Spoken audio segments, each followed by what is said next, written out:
వైఎస్ఆర్సీపీ మాజీ మంత్రి, మాజీ ఎమ్మెల్యే, మచిలీపట్నం నియోజకవర్గ నేత పేర్ని నాని గారు. ఈయన ప్రత్యర్థుల మీద మాటలు తోటాల్లాగా పేలుస్తుంటారు. కానీ ఈయన మాట్లాడేటప్పుడు నేనేమీ చేయలేదు, నేను పత్తిత్తిని, నేను ఎక్కడా కూడా ఏ అవినీతి, ఏ కబ్జా, ఏ స్కాములు చేయలేదని చెప్పి ఈయన మాట్లాడుతూ ఉంటారు. కానీ ఇప్పుడు ఈయన మీద ఒక్కొక్కటి తవ్వుతూ ఉంటుంటే గత 5-10 ఏళ్లగా ఈయన చేసిన అవినీతులన్నీ కూడా బయటపడుతున్నాయి.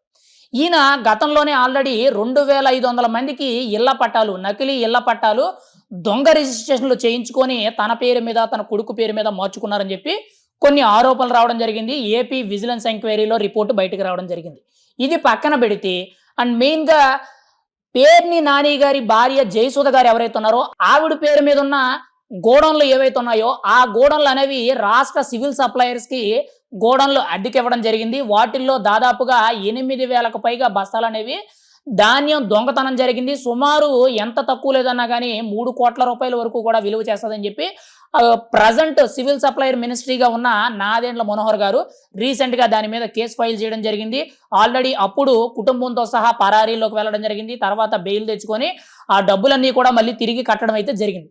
ఇది పక్కన పెడితే ఇప్పుడు మళ్ళీ కొత్తగా ఇంకొక స్కామ్ అనేది బయటపడ్డది. కానీ ఈయన అధికారంలో ఉన్నప్పుడు కాకుండా ఎప్పుడో 2007లో అప్పటి కాంగ్రెస్ పార్టీ తరపున ఈయన ఎమ్మెల్యేగా ఉండేటప్పుడు ముఖ్యంగా మచిలీపట్నం పరిసర ప్రాంతాల్లో ఉన్న రంగనాయక స్వామి ఆలయానికి సంబంధించిన భూముల్ని ఇండైరెక్ట్‌గా తన బినామీలు, తన వెనకాలన్న అనుచరులతో తక్కువ రేటుకి కొనిపించి వేలం పాటేసి దొంగతనంగా దొబ్బేయడం అయితే జరిగిందని చెప్పి ఇప్పుడు ఒక కొత్త వార్త అయితే సోషల్ మీడియాలో విపరీతంగా వైరల్ అవుతుంది. అయితే పూర్తి వివరాల్లోకి వెళ్తే మచిలీపట్నంలోని రంగనాయక స్వామి ఆలయానికి సంబంధించిన 5 ఎకరాల 33 సెంట్ల ఆ భూములన్నీ కూడా హైవే వారన ఉండడంతో అప్పట్లోనే అంటే 2007లోనే సుమారు ఒక గజం విలువ వచ్చి సుమారు 5,000 నుంచి 6,500 వరకు కూడా పలికేది. అప్పట్లోనే కోట్ల రూపాయలు విలువ చేసే భూమి అది. అయితే ఆ భూమిని ఎలాగైనా కానీ పేర్ని నాని గారు తన చేతికి చేజెక్కించుకోవాలని చెప్పి ధూపదీప నైవేద్యాలని చెప్పి ఆలయ మెయింటెనెన్స్ కోసం అని చెప్పి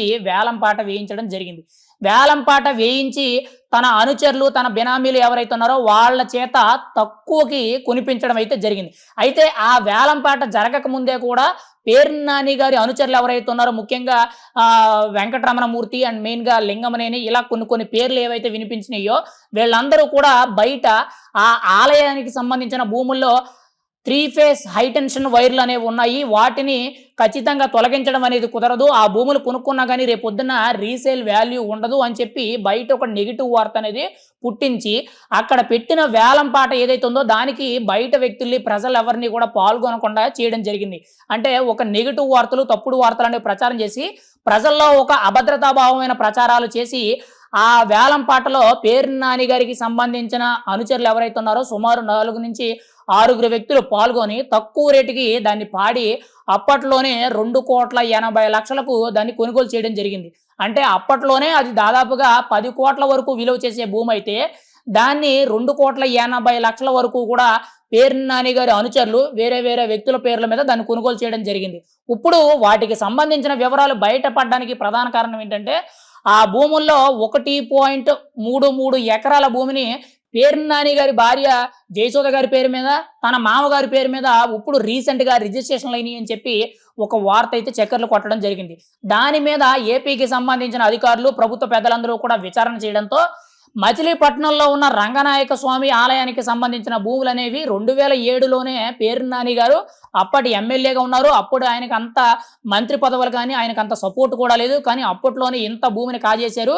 2019లో వైసీపీ పార్టీ అధికారంలోకి వచ్చిన తర్వాత తన మంత్రి పదవిని అడ్డం పెట్టుకొని ఆ ఆలయానికి సంబంధించిన భూముల్లో ఏవైతే 3 ఫేస్ హై టెన్షన్ వైర్లు విద్యుత్ పోల్స్ ఏవైతే ఉన్నాయో అవన్నీ కూడా తీయించేసి హైవే ఎక్స్టెన్షన్ కోసం అని చెప్పి ఇవన్నీ కూడా మార్పించడం జరిగిందని చెప్పి ఒక వార్త అయితే వైరల్ అవుతుంది. అంటే అధికారాన్ని అడ్డం పెట్టుకొని ఇక్కడ దేవాదాయ శాఖకు సంబంధించిన ఆలయ భూములన్నీ కూడా 2007లోనే వాటిని తన బినామీలు, అనుచరుల పేరు మీద కొనుగోలు చేసి అక్కడి నుంచి దాన్ని 2019 అధికారంలోకి వచ్చిన తర్వాత తను మంత్రి అయిన తర్వాత తను చేజెక్కించుకొని ఇప్పుడు ప్రతిపక్ష హోదాలో కూడా లేరు కాబట్టి తన మీద నిఘా ఎక్కువగా ఉంది కాబట్టి తను గతంలోనే మాట్లాడిన మాటలకి ఇప్పుడు మాట్లాడిన మాటలకి ప్రభుత్వం తన మీద ఒక కన్నేసి ఉంది.